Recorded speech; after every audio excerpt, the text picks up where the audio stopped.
Hello, it's Miss Seymour here, and welcome to our collective worship today. We're going to start our collective worship by welcoming Jesus and saying our special words together. Jesus is the light of the world.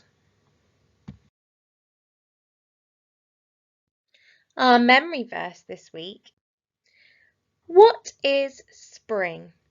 Throughout our collective worship today, we will be thinking about spring, the new awakening in nature, God's creation and the celebration of new life. March, a time for change. Spring, which begins in March, is a time to think about new life, flowers, God's creatures, changes within nature, and new life all around us. Around this time of year, we also celebrate Easter. I'd like you to pause this video now and discuss as a class things you think about when you think of spring. Some of you might have said daffodils, as they are a flower that we often see around springtime. These bulbs in my picture here appear to be dead or lifeless. Daffodils start their lives as dull and plain in appearance as these small bulbs, and daffodils are often planted in autumn. Throughout the winter months, there is no sign of life all around us. All we can see with our bulbs is just the soil on the ground, and you wouldn't know that anything was there or have any idea what was to happen. However, in the spring, the bulbs burst into life with their interesting shapes and bright colours and beautiful fragrances. Now, as we mentioned earlier, sometimes we think about Easter when we think about spring. Easter is a Christian festival that reminds us of the time when Jesus died on the cross, only to come back to life and rise again 3 days later. The daffodil and other plants that are grown from bulbs can remind us of the Easter story because they appear to be dead, but then they burst into beautiful new life in the springtime. Christians believe that Jesus didn't just appear to be dead, he really did die and then come back to life.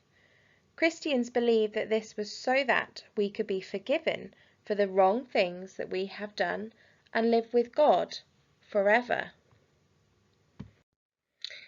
I'm going to read you a short story about new life, and it is important to remember whilst listening to this story that no matter how big or small, everything that God made is precious, beautiful, and unique. This story is called The Tiny Seed. It is autumn. A strong wind is blowing. It blows flower seeds high in the air and carries them far across the land.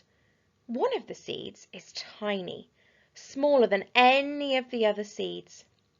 Will it be able to keep up with the others? And where are they all going? One of the seeds flies higher than the others. Up, up it goes. It flies too high and the sun's hot rays burn it up. But the tiny seed sails on with the others. I wonder if you can spot the tiny seed on the page. Another seed lands on a tall and icy mountain. The ice never melts and the seed cannot grow. The rest of the seeds fly on, but the tiny seed does not go as fast as the others. I wonder if you can spot the tiny seed now. Now they fly over the ocean. One seed falls into the water and drowns. Oh no! The others sail on with the wind, but the tiny seed does not go as high as the others. One seed drifts down into the desert. It is hot and dry, and the seed cannot grow. Now the tiny seed is flying very low, but the wind pushes it on with the others. Finally, the wind drops and the seeds fall gently down on the ground. A bird comes by and eats one seed. The tiny seed is not eaten. It is so small that the bird does not see it. I wonder if you can spot the tiny seed on the screen.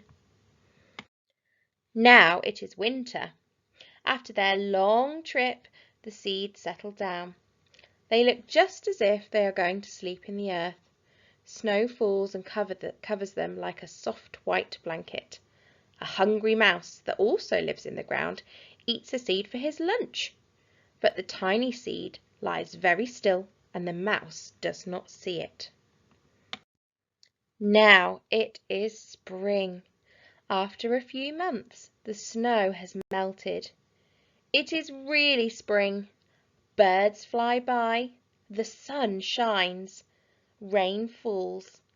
The seeds grow so round and full that they start to burst open a little. Now they are not seeds any more. They are plants. First they send roots down into the earth, then their little stems and leaves begin to grow up towards the sun and air. There is another plant that grows much faster than the new little plants. It is a big fat weed, and it takes all the sunlight and the rain away from the one of the small new plants. And that little plant dies. The tiny seed hasn't begun to grow yet. It will be too late. Hurry! But finally, it too starts to grow into a plant. The warm weather also brings the children out to play. They too have been waiting for the sun and springtime. One child didn't see the plants as he runs along and oh! He breaks one. Now it cannot grow any more.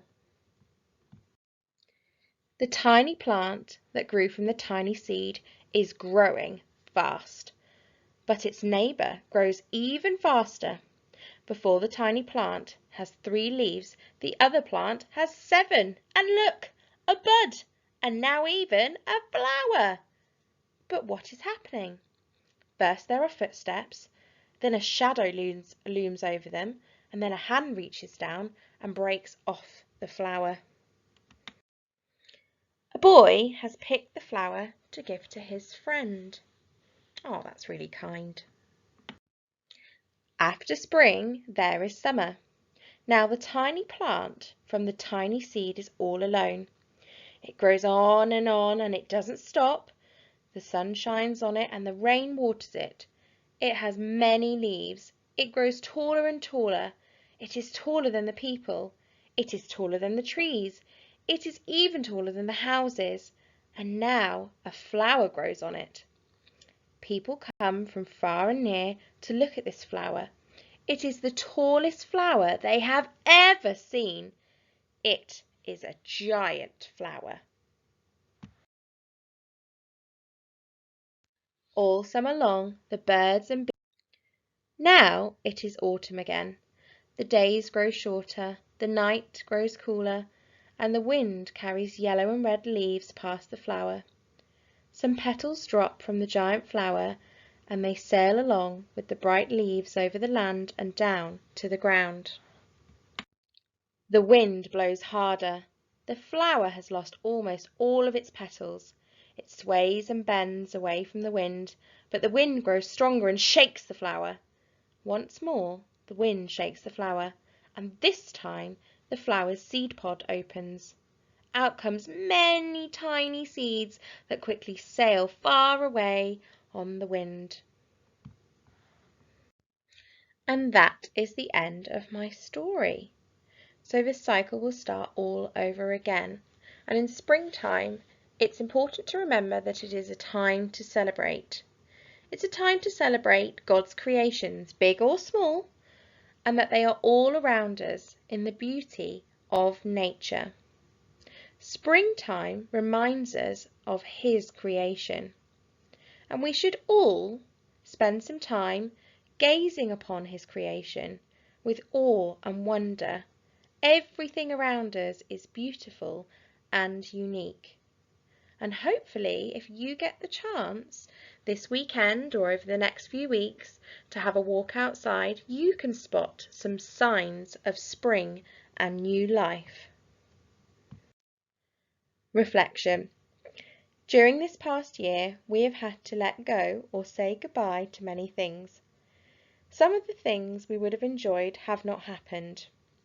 Parts of our old lives have changed greatly.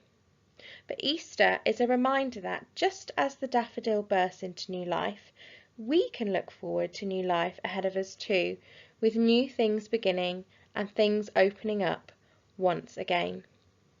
So I wonder if you could answer my reflection question on our Padlet. The question is, as spring is here, what things are you now looking forward to? I'd like you to discuss this as a class and then share some of your ideas on our Padlet. I'm going to say a prayer now, and if you would like to make this prayer your own, join me at the end in saying Amen, remembering that we can all pray in different ways. Dear God, thank you for spring and the hope of warmer, longer, brighter days. Thank you for the coming of growth and life and birth. Thank you that things are coming awake in the world. We hope in your gift of spring. Amen.